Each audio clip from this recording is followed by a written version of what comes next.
welcome to Paranormal Perspectives. And I've practiced saying that line so many times because I keep forgetting. This essentially is our sort of our little podcast. As over the last year or so, I've met some amazing kind of mediums and people with different experiences, and it's kind of a good opportunity kind of to share those stories. So my name is Kieran Mace. This is the lovely Christine Stewart, who I've got to know over the last year, and is an amazing medium and author as well, and just an all-round lovely person. So great to have you here. Thank you. And so essentially the purpose of Paranormal Perspectives is to essentially normalize the paranormal. So much of what we experience, some things often are quite unexplained. So we tend to be almost too comfortable to assume things are just, of course, unknown. So we just label it as paranormal or just unknown, whatever it might be. And we need to kind of be more comfortable with simply saying, I just don't know. It's just one of those things I've experienced, and I'd love to kind of embrace that and learn more from it. So normalizing the paranormal is just simply appreciating, the beauty of the world and seeing beyond the parameters that we seem to set for ourselves, really. So kind of leading into the conversation, speaking to Christine here, kind of passing over to you at this point, really. So I'd love to kind of ask you, when did it all start for you, basically? What kind of triggered your journey into the other world, so to speak? Well, I'm 68 years old, and it started a long time ago. So I had a near-death experience when I was 11 years old. Stepped off the pavement and was hit by a car. As I hit the pavement, it was like a loud snap, flash of light.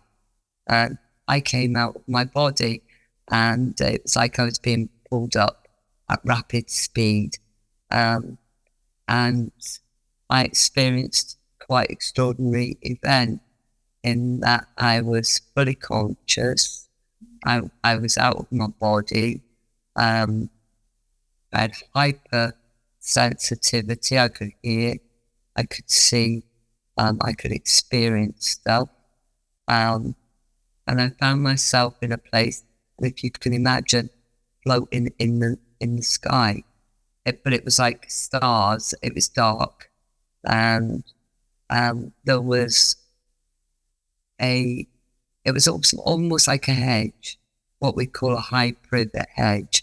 And behind that hedge, I was aware that I couldn't go beyond that, and that was some sort of barrier. But I knew there were people beyond there looking out at me. I also was aware there was beautiful flowers within inside this hedge, and they were twinkling. When I say twinkling, shimmering. I believe they were bringing musical tones out as well. It was like really something I'd never experienced. And the heads of the flowers were enormous, and they're in colours that I haven't experienced in this life. And then I became aware of a beautiful being. I believe she was made of light. She was a female. And she was absolutely stunningly beautiful. I don't know who she was, and it wasn't a religious body. And she expressed somehow that I couldn't travel any further forward and I'd have to go back. And being a child, it was a bit like, well, I'd really like to stay here, please. And I became a bit alarmed because there was nothing under my feet. And at the point where I became alarmed, there was nothing under my feet. It was like somebody had put something. So that made me calmer. And so I remember sort of saying, I don't think I said, but I wanted to stay. And at that point, the lady said, no, you've got to go back. And I found myself on the pavement again. So that was something that happened to me as a child. And I didn't really recognize what it was until years later. I mean, I always had an interest in the paranormal, books, things like that. And when we were kids, we mucked around with in bedrooms and stuff like that. I never got any results. And it wasn't until I was, I think it was about between 17 and 19, I was on my way to London on the train, and I went to WH Smith's and brought a book, and it was called Life After Life by Dr. Raymond Moody. And I was reading it on the train and realised I'd had a near-death experience. What happened to me when I was 11 was exactly what he was describing in the book.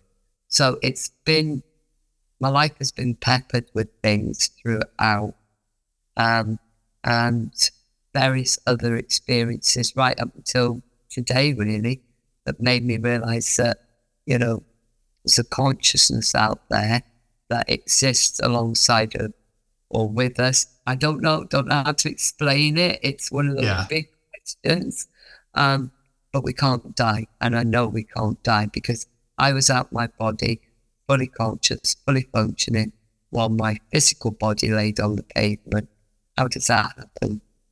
That's incredible because, for one, of course, I feel like I need to say I'm sorry that happened to you, but it seems like it kind of uncovered something for you, another alternative view of the world, I suppose, that we currently live in.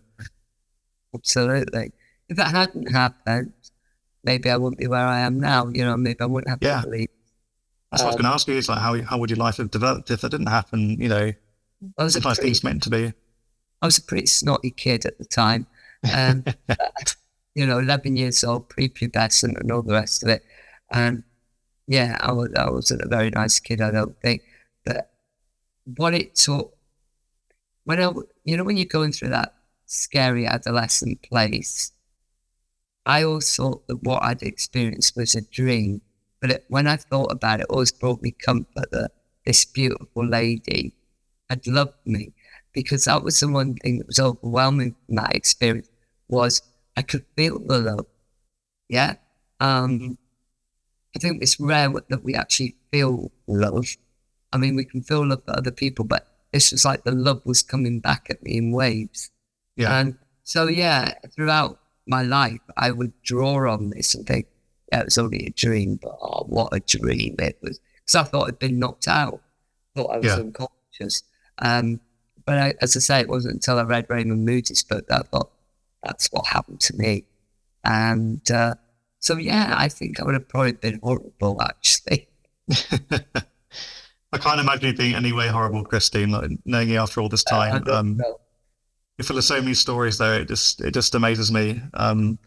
But it seems to be this kind of, I think from the people that I've spoken to who've had kind of near-death experiences or kind of essentially kind of crossed over to a certain extent, there is a sort of continuous a linked aspect to all this where people seem to have a similar experience where they feel this kind of overwhelming feeling of love, and it's almost like this unity. And I think part of it, maybe because releasing from the physical bounds, you're no longer having to deal with all the pain, physical pain or the mental pain or whatever it might be, and suddenly you're in this big open space ready to do your thing, and it seems to be this kind of revelation.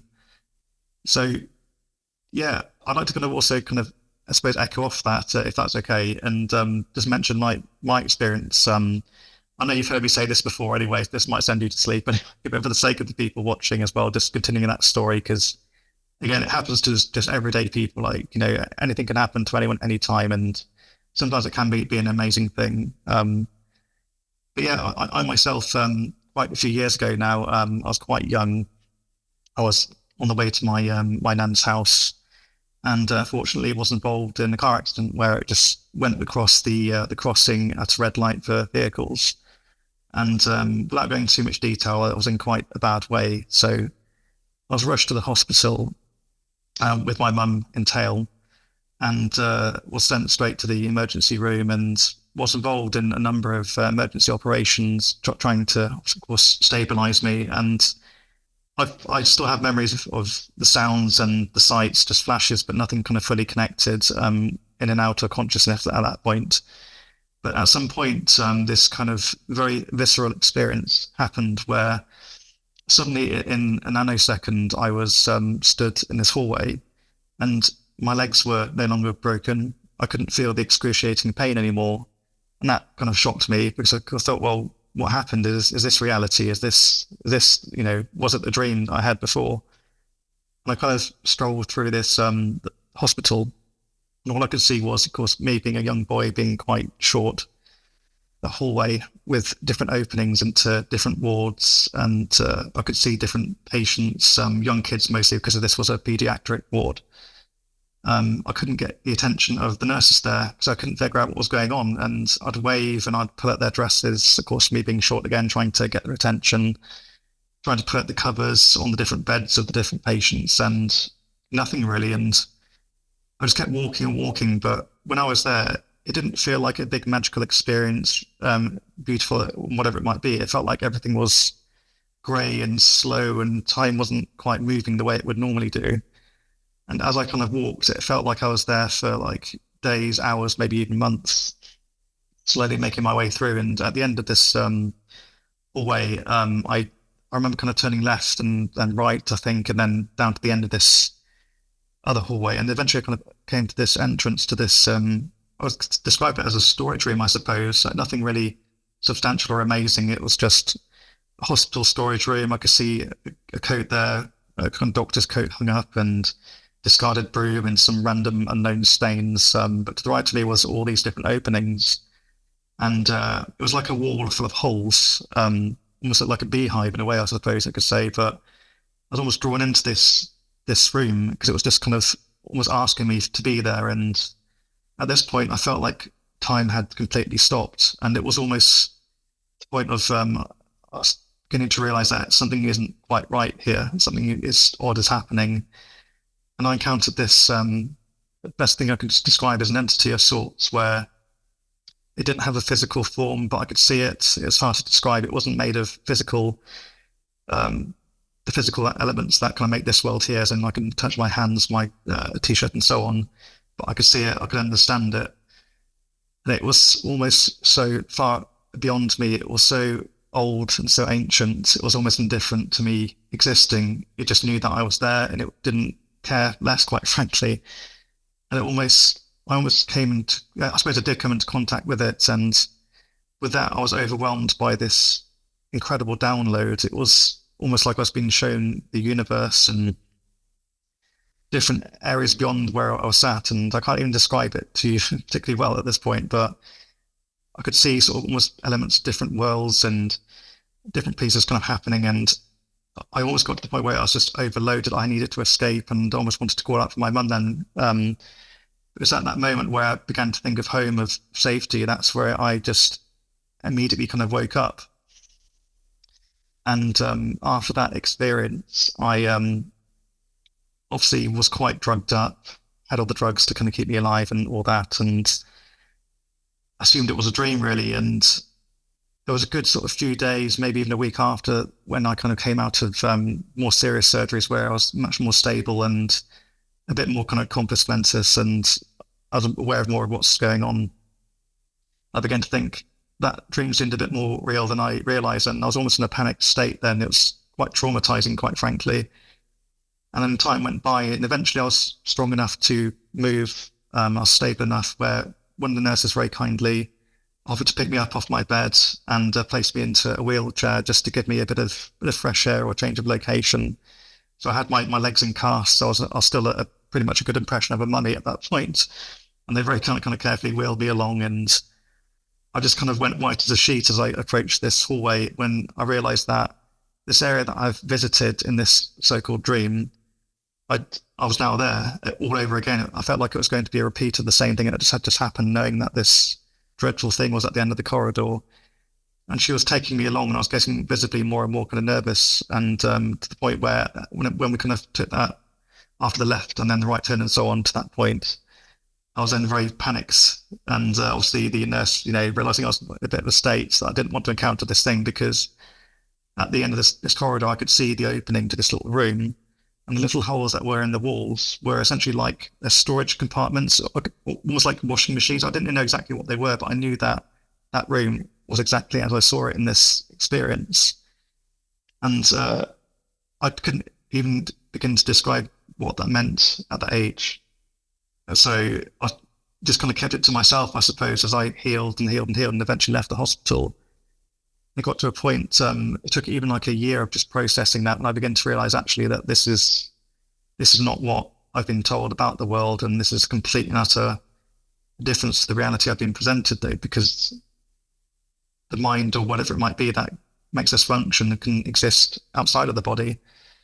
That's where I began to realize that actually, there was something more beyond that. And it kind of got me interested in this world. And as I kind of healed from that trauma, both mentally and physically over time, I kind of came back with this different view of the world. I thought differently. I was functioning differently. And I went from being a very non-creative kid to being hyper-creative. And since then, I've just been able to draw really quickly. I've been able to think of ideas far more quickly. And in a way, it's kind of helped me in my career, I suppose. But despite that traumatic experience, and it still scares me talking about it today, quite frankly, well, I need to get the story out there that I came back and I was given a gift of some sort. Something happened, whether it was brain damage or not. According to the doctors, I was physically okay coming out. Yeah, I have some scars and some damage. That would always be there, but mentally fully there, no issues there.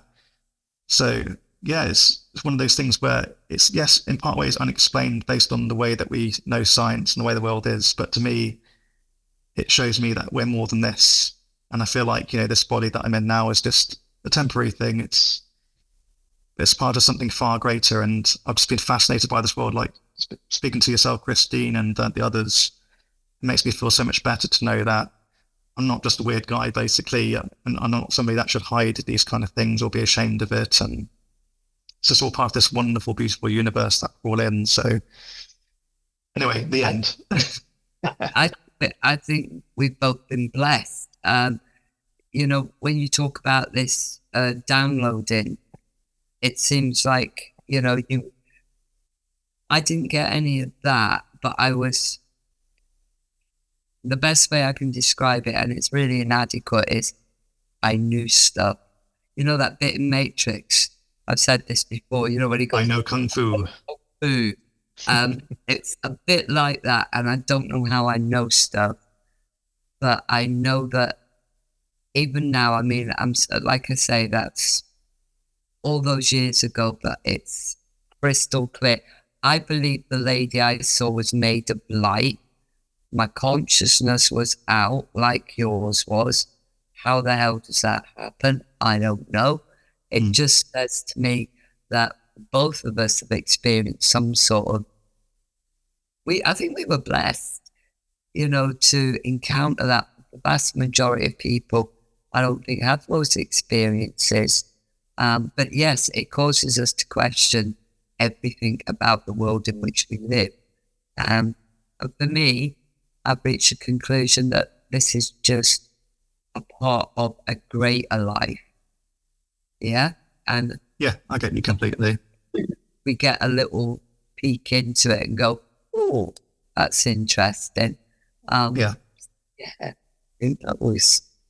I suppose for people out there in the world who kind of have had their own experience that, could have many different explanations. So it doesn't mean that our particular stories would match yours exactly.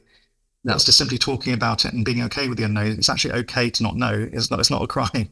So to sort of label it as whatever it might be, it leaves you with a limitation, and it kind of almost presents a barrier where you don't allow yourself an opportunity to learn more and discover more. And it could be that you learn something about yourself, which could help you heal a trauma, for example, or get to know whatever it might be and in terms of how it's affected you and changed you so that you could maybe use it for good. So, for example, I've grappled much of my life with the idea of being a medium. It's like I made the joke to you guys a while ago that I don't say I like to be a medium. I'm more of a small than a medium. So I think I'm not fully a medium, but I'm on the way there. But even though I am, so I feel like I can never quite fully accept it up till now, because that whole experience, of course, changed me, and I saw the world in a different way.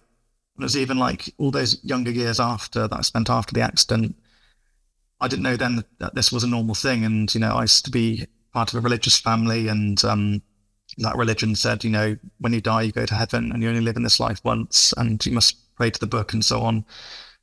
Pray by the book. But yeah, despite this, I knew that you could live outside of your body. So your body isn't your only home. I knew there's something beyond that. And at school, there'd be times when I would step away from my friends and lie in the grass. For some reason, I had this instinct where I just needed just to lie down. They're all playing there quite happily, beautiful sunny day. I find myself just sort of laid there looking at the sky and seeing that all these different shapes were kind of forming. Everything was just almost like mesmerizing, where I almost kind of left to myself at that point. I used to say, I used to speak to the people in the sky, which sounds weird. I'm not talking about aliens and everything, but I used to have these kind of visions where I'd actually see people in the sky and could hear them talking, conversing, and it's almost like I was looking up at a hole where you could see up further and they were looking down upon you. Does that make sense? Yeah, it And does. sometimes I'd have a chat with them in my mind for about a good 5 minutes. My friends wouldn't have a clue what I was doing. I just assumed everybody could do that. And then I'd just get quite happily, oh, I feel good about that now. That's really nice. I can't remember what was said to me, but I feel okay with it. I feel like I just know. And I go back and play with my friends, go and play football or whatever it might be. And just for many years after, all these little weird things I kept picking up on, I just didn't even know. And even when I did know, okay, this isn't normal. This is something we need to kind of learn more about. I still didn't want to accept it because it's almost like there's social stigma around being that different, though. And there's being different, and then there's being different, and having to deal with the complications that come with that. Yeah, unfortunately, experiences like you have had and that I've had, society tends to deem them as being you or I or other people as being some way emotionally unbalanced because you've had those things happen. Or in your case, there was trauma. In my case, I mean, I smacked my head and it could be, or there was something wrong that was, as a cause of an accident. But I'm sorry, when you've experienced it, and as you and I have, Kieran, you know that this is not an hallucination. Mm. I've had hallucinations throughout my life. I was quite sick with a stomach problem years ago, and all the drugs they gave me caused me to hallucinate. And it wasn't like this. What happened to me was crystal clear. I mean, crystal clear. Um, and but hallucinations through drugs, you're all sort of like, oh, mixed up and that. And I don't know about you, but for me, it was so clear. It was hyper reality. That's probably the best way of me, perhaps inadequate, but for me, it was hyper reality. So unfortunately, we tend to shut up or we don't share it with people. And for all the people out there that have had similar occurrences, they probably done the same. Oh, well, I won't mention it because, or they've mentioned it and somebody's looked at them as if they're an idiot. And you know yourself, you only do that once, twice before you think, I'm not going to do that again. And so Yeah. we keep all these things to ourselves. And it's a great shame. And this is all about making what we call the paranormal normal. I think these are normal things, you Yeah. know. I almost see it as it sounds like a really boring word though, but I feel like it should be called pre-science because you think about it like I'm talking about thousands and thousands of years ago, mankind saw the creation of fire as only something the gods can do. You think about like the legend of Prometheus, wasn't it, who stole the fire from the gods? Imagine him running away on his little legs with a little sort of flame in his hand, but But yeah, it was kind of written as legend then, as if that was a guideline, almost a Yeah. limit set that we can't go beyond that. That is just pure magic if it's because it's beyond our understanding. Yet today we have lighters, we have you can cook food on the hob in your house, Yeah. and all sorts of different things. And it's the same as the kind of things that we experience here and there, where we get unexplained audio phenomenon, or we have these kind of ultra visceral visions where we come back just knowing things and have interesting contact with just unknown beings of all sorts. I see it all as pre-science though, because we put this kind of label on things saying it's paranormal, it's this, that, and the other, and it has this kind of stigma associated with it. And like I said before, it denies you the opportunity to learn and investigate and not feel bad about it. Yeah, I would Um, absolutely agree with you. Yeah, it's not paranormal. Uh, when we call it paranormal, I suppose it's like it's a bit spooky and a bit weird and a bit out there. yeah, I think it's just absolutely normal, yeah. you know? But so many of these experiences can be wonderful, and I know my particular one started not a very nice experience though, but nice things came out of it. But it doesn't mean we have to discount the fact that when we go through certain things, it's good to speak to your doctor to get a psychological assessment as well. That our actual science at the moment doesn't fully understand the true nature of consciousness, and maybe we're beginning to learn more from AI, for example, about the way AI is evolving. We can sort of estimate, okay, what is consciousness itself, but we're not quite there just yet. So it's okay to not know. Be the be the eternal explorer and just keep investigating. So You don't need to know all the answers. no, Um, but when we have these experiences, or these when we have these experiences, it's to treasure them, because they are. To me, it feels like a blessing. I'm really lucky to had that happen to me. I didn't feel any pain, hmm, and obviously mine that's wasn't good. as severe as yours. I mean, I was hospitalized for a couple of days and I had like the best ever black eye, the whole side of my Best face. ever. Yeah, well, What would be the worst ever black eye, I suppose? a little black eye, but the kids at school were really like, wow, what's happened to your face? And of course, I got a bit of cred, because I had Yeah, this at least no thing. war scars to show off. Yeah, yeah, because kids like scars and things like that. Yeah, Um, but I think we need to talk about it. We need to be accepting of it and say, okay, yeah, I believe you. These things can happen, and it does question consciousness, doesn't it? And everything yeah. that's out there. That helps people to heal too, doesn't it? And if it's okay, because I know we're getting towards the end of our session now anyway, so I don't want to kind of bore these guys from going on for too long, but there's so much we have to talk about and there's a hell of a lot more to come. But if it's okay, I would like to kind of mention your book because I read it, I absolutely fell in love with it, and I love how incredibly down to earth it is. And it's almost like it's so down to earth, yet the stories told are so fantastical and quite affirming in some sort of way. So I know it's called, correct me if I'm right, it's A Violet Feather. Yes, that's right. Perfect. I practiced that so many times there. I've had like violent feather or Oh, that purple feather or different approximations. But yeah, okay, right. But yeah, it's a uh, wonderful book, and I'm so glad to have a copy of that. But yeah, it'd be good to know your story behind that. Pardon the pun, and what kind of inspired you to kind of start writing this book. um, basically, I saw my friend within 3 hours of finding out that she died in the corner of the room over there. And we'd been friends all our lives, and we enjoyed going to mediums, and we always had this thing that if who unless we did a Thelma and Louise and went over a cliff in a car, we would one of us would die first. And she died unexpectedly, sort of thing. Basically really dropped dead. Mm. And which was a bit of a shock, as you can imagine. And I found out about 6:30 on the Friday morning. Um, and about 3 hours later, I went and had made a coffee, came back in here, and she was stood in the corner of the room. Um, and she was absolutely there. There was nothing etheric or, weight. She wasn't in any way ghost-like. She was there in solid form.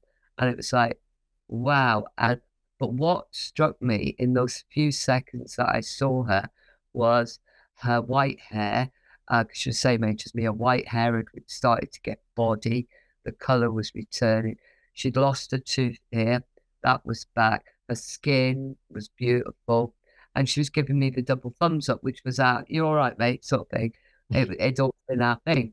And she had this great big smile. And it was like pixels just sort of like dissipate. And that's the only way I can describe it. Mm. And it was like, and then I punched the air. And so anyway, I had this experience.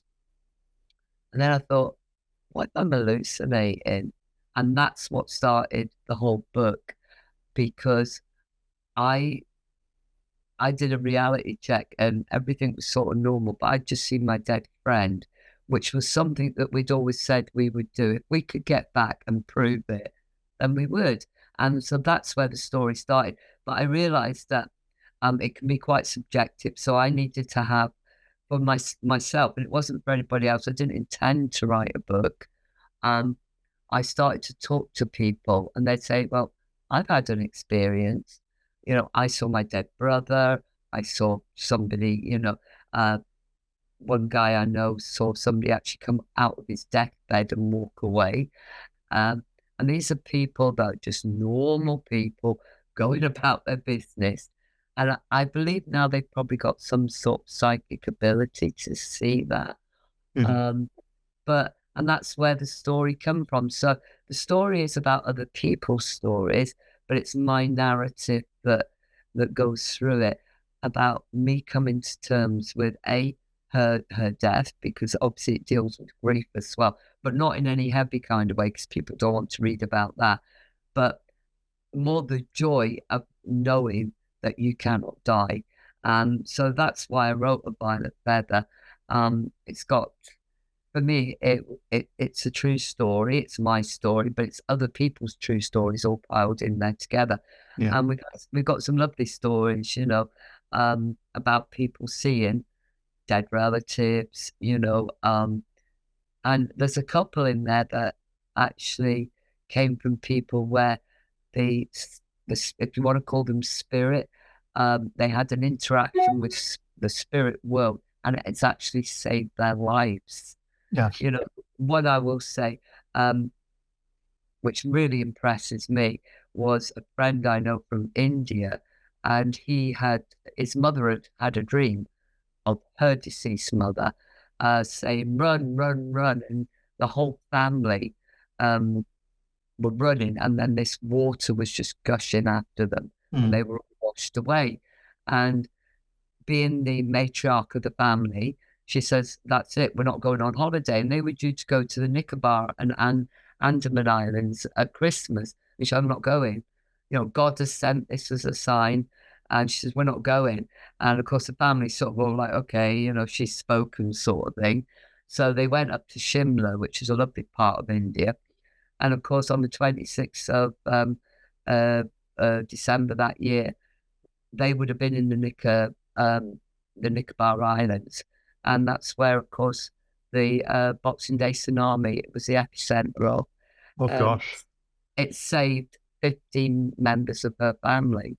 Now, you tell me how that can be. Why did she dream of that? And there's also cases, not in my book, but I've heard of them, of people that had dreams about the Twin Towers coming down, but didn't go to work that day. There's a lot of people did. There's a lot of them. Heard that one. So, and the book has got all those kind of things. In another one, somebody I know, or somebody told me their story, woke up in the morning, saw a friend that had died, and basically, and actually it's a long story, but that sighting was passed on to the grieving partner of that person, who then pulled back from committing suicide as a result of it. So, there's something going on there, Kieran. If you want to read the book, well, you've read the book, that's great. It's called A Violet Feather, and you can get it on Amazon. Yeah, so, I'll definitely be sharing the link. It's definitely worth it. I mean, that would be great. And I'll do that, yeah. That's brilliant. Thank you. It kind of poses, like, I suppose, almost kind of working towards our close, really. It kind of poses an interesting question about, the nature of consciousness and where it truly sits. Because to me, growing up, I can imagine it's the same for you and many others, we're taught that, your body is your home. So you are your body. This is it. This is all that there is. When you die, and that's it. Yet, seeing that many of us have experienced either others or ourselves being outside of our current bodies, it kind of poses the question, well, where are we essentially being transmitted from? Are we actually not localized in our bodies in its current state? Are we kind of being projected from another source? Because if we can exist outside of here, that means that this isn't our only home. And then I know I've asked the question before, like, where is the transmission coming from? Like, where is the actual source? And, it kind of poses greater questions about kind of the way in which we interact with reality and what it all means. It's fascinating. And I would just say that's what I tried to do in the book was to show how normal these interactions from the spirit world were. They weren't spooky. There was nothing spooky about it. They were benign and loving and normal. Yeah. And I think they are, and obviously since the book has been published, I've had people go, I've got a story. So it's telling me there's lots and lots of these stories, and we should talk about them, Kieran. Mostly. No, I'm definitely intending to share more of these stories, and I'd like to have another chat with you again if you'd like to. Hopefully this wouldn't have put you off too much, but we've had so many conversations over the last year. I mean, I've learned a hell of a lot from you, and I've had the fortune, I know we met in person going to Oxford Castle at this ghost investigation, where it's the first time I'd been part of a ghost investigation, and seeing people there who are, some of them skeptics, some of them full-on mediums, some of them there just as investigators to kind of investigate the scientific side, to get kind of physical proof. People of all sorts of different backgrounds, all experiencing the same thing. And one particular instance I remember, where we were doing table tipping, and I'm always a bit uneasy about table tipping because there is a bit of a stigma there, and I admit I kind of applied that. I carried the table myself, just a regular table, no wires, checked it myself. I even set up the experiment, four of us each side, with our hands placed upside down so we can't pull the table up or influence it with too much force. Again, with our legs out, not directly underneath the table, but away from it so we can't kick it. Anyway, long story short, yeah, we saw it move backwards, forwards, and eventually it began to rotate and lift. And I saw just for a split second, it actually lifted off the floor where I could actually see the shadow of the leg just separate from the leg of the chair. And I still can't explain that to this day. Like we saw weird things in there that couldn't be fully explained, but to be literally very viscerally, once again, that's the word of the day, is visceral, is to have something that's so empirically there, truthful even, that you're witnessing it. You set up the experiment yourself and saw something happen that isn't normal. It literally levitated off the floor, or say for 1 to 2 seconds. But prior to that, was moving, shaking, rotating. I could not figure out how people, because someone could press it, could interfere with it. All these things could happen. But yeah, that's one of the most profound things I've ever seen, because it wasn't just myself this time. It was me and about 20 to 25 other people. and whether they were skeptics, believers or mediums, or just there as investigators, we all saw the same thing and had the same conclusion. We got on video, and wild. But anyway, I'll kind of leave it there for now. And yeah, I look forward to having more of these conversations and just normalizing this conversation, I suppose. So yeah, thank you, Christine. You normalize it. It's not weird, and we're not weird. Yeah. So thank you very much for having me on. Appreciate it. Well, enjoy the rest of your evenings. I know you, yes, Mr. Toad, your cats and your lovely dogs. I forget all their names at this point anyway, but they're always there, kind of noodling around. Okay. Thanks very much. You take care. Have a nice night. Thank you. Bye. Okay, bye.